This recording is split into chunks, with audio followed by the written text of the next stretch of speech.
Honorable. Wanji sebo. Ugamba otya nnyabo? Jendi sebo aka semi honorable nga tokataddeeko. Semi honorable. Mweyagaliza kintu kino abantu b'Ekakuuto. Munnange siffe twakyeyagaliza ab'eka bannakakuto be bakitwagaliza. Ugamba otya? Jendi mukwano.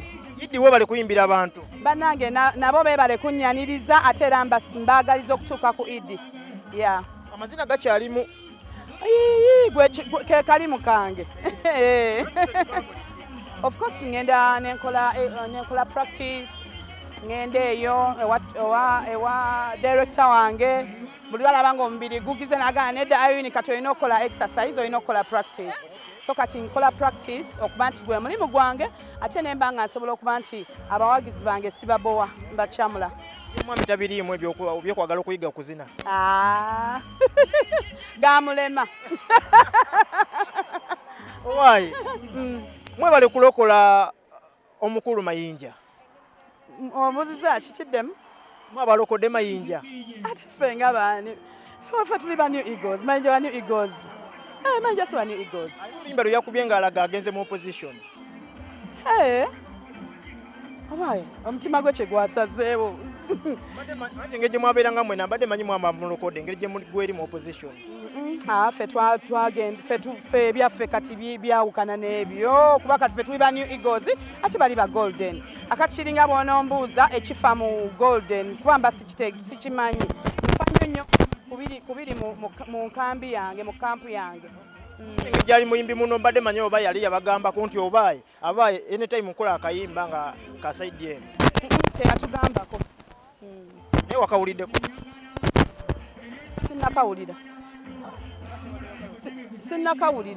Sinnakawulira olw'ensonga sifokasinga nnyo ku bitankwatako fokasinga nnyo ku binkwatako naye nekyala tube tuli mugenda mu Idi kati nga neetegekera kukyamula abawagizi kati nga nokola exercise nokola genda mu Idi kati nga neetegekera kukyamula abawagizi kati nga nokola exercise nokola practice nina okugogola eddoboozi kati ebintu ng'ebyo mba sibitegeera bigenda mu maaso sibisakosira okujjawo nga binene nnyo. Okay, omukulu papa misach semakula okuva mu Golden Band bw'okyogerako kyoloza ekibiina kisigadde kitya? Nze kyendowooza kwe kwali okusalawo kwe. Omanyi omuntu akola decision nga alina kyasinziddeko maybe omutima gwe kye gwamulagira so omanyi emitima gino buli omu Mukama yatukweka emitima nze kyemba ndowooza gwe batokirowooza so kati omutima gwe kigwadde gumulagira ate yalina ensonga ze ng'omuntu so kati nze so akuyingirira nnyo mu nsonga ze. Olowooza mu kulaba okukwa ekibiina kinaasigala nga nnyo mu nsonga ze. Olowooza mu kulaba okukwa ekibiina kinaasigala nga kikyalina kyamaanyi ngawo oluli nga kyalimu? Ekibiina kyensinze nnyo kyamaanyi ngawo oluli nga kyalimu? Ekibiina kyensinze nnyo okutunuulira ntunuulidde nnyo ekibiina kyange ne bawala bange ne batabani bange. Saagala nnyo okutunuulira bibiina bye simanyi kikifaayo. Ntunuulidde nnyo eyo kubanga kati bwe ntunuulira nnyo byendaba nga tebinnyongerako okitegeera njagala nayo ekintu ekinnyongerako oba ekyongerako omuyimbi omuto naye mba ndabanga ekyo tekyongerako omuyimbi muto. Bwe mwagenda mu kampeyini mu biseera by'obululu ekibiina mwakisuulirira nnyo kati kiri kitya? Kituufu twakisuulirira olw'ensonga twali mu COVID ate era nga tuli mu kampeyini tulina kye tuggusa nga management nga twali mu COVID ate era nga tuli mu kampeyini tulina kye tuggusa nga management ya New Eagles twateesa tusooke tugguse kino ate ng'era tuli mu COVID nga n'abayimbi tutudde tetukola kitegeeza twali tetulina kye tulina kikolera. Nga buli mwana yeetakulira? Of course bali beetakulira olw'ensonga twali twabawa omusingi twabawa capital twabawa omusingi nga at least abakola emikolo bagikola ne bafunayo income akababeezaawo. Kati kiri kitya saawa zino kiyimiridde kitya recruitment empya zatandise? Tetulina nnyo abayimbi be twasigala nabo bebo be twabalaga kuba nsuubira twabalaga abayimbi be twasigala nabo mu New Eagles era nga tusuubira okuba nti nno tubayambako musically naye nga tetunnaba ku recruiting abayimbi bapya olw'ensonga abayimbi abapya omuyimbi omupya omujja gy'ali omutuusa waggulu kimenya ate abasinga tebakivaluwenga okitegeera abayimbi kugamba batannaba ng'omujja eno nga talina yadde oluyimba talina kugamba batawaanya ate bwe bavaayo abamu tebakitegeera ky'oba otegeeza so okitegeera naye ate bwe bavaayo kiba kirungi nnyo nti bwe bagenda eyo bamanya kye twali tutegeeza kyekisinga obukulu bakitegeera ne bagenda eyo bamanya kye twali tutegeeza kyekisinga obukulu bakitegeera ne bamanya kye twali twagala okutegeeza. Kitegeeza namwe nga management kibanyiizaamu nti omuyimbi omujje mu scratch n'omuleeta n'afuna oluyimba n'akuba ensi n'emutegeera n'adduka n'abavuira kibanyiizaamu. Kati okudduka tekyandibadde kibi kubanga n'omwana bw'akula ffenna twava mu bazadde baffe bwe twakula naye oddusa otya ogenza otya kiba kirungi gy'ova toyombye gy'otera okudda nti oluusi sigamba nti bayomba naye nga kiba kirungi nnyo bakama abo nga bwe baakujja eno gy'oli n'omutula mu meeting n'obasaba obasiibule mu bulungi ne bakola ki ne bakuteera ne bakublessinga ne bakuwa emikisa gy'ogenda naye bw'odduka omwana bw'adduka obudduzi n'atoloka ewaka tekiba kirungi. Abantu bagamba akagamba akasembayo abawagizi baba abawagizi mwebale nnyo nze bannange nze sijjako wabbeebaza kubanga buli kaseera munfuula oba ki bannange nze simanyi nakumanya bambi abawagizi bange simanyi naye nga mukama abawe ddabo bagambe kyozaako musically ng'era bwe nabagamba nga queen of culture naddamu cultural music.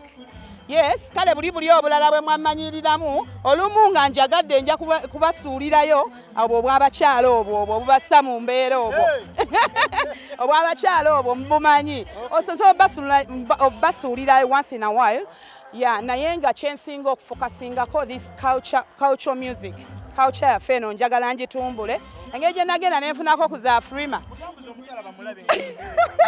wafuna kya Afrima engeri gye nafunawo ku Afrima okitegeera kati culture nalookinga munnange bw'ogenda mu winning team tewali nsonga lwaki ate odda mu bikuza emabega so kaakati nsuubira ndeeta music nsuubira okuleeta music naye nga si kati naye nga kazaabike kakyali awo gyekali abawagizi mwebale nnyo nze bannange nze sijjako wabbeebaza kubanga buli kaseera munfuula oba ki bannange nze simanyi nakumanya bambi abawagizi bange simanyi naye nga mukama abawe ddabo bagambe kyozaako musically ng'era bwe nabagamba nga queen of culture naddamu cultural music.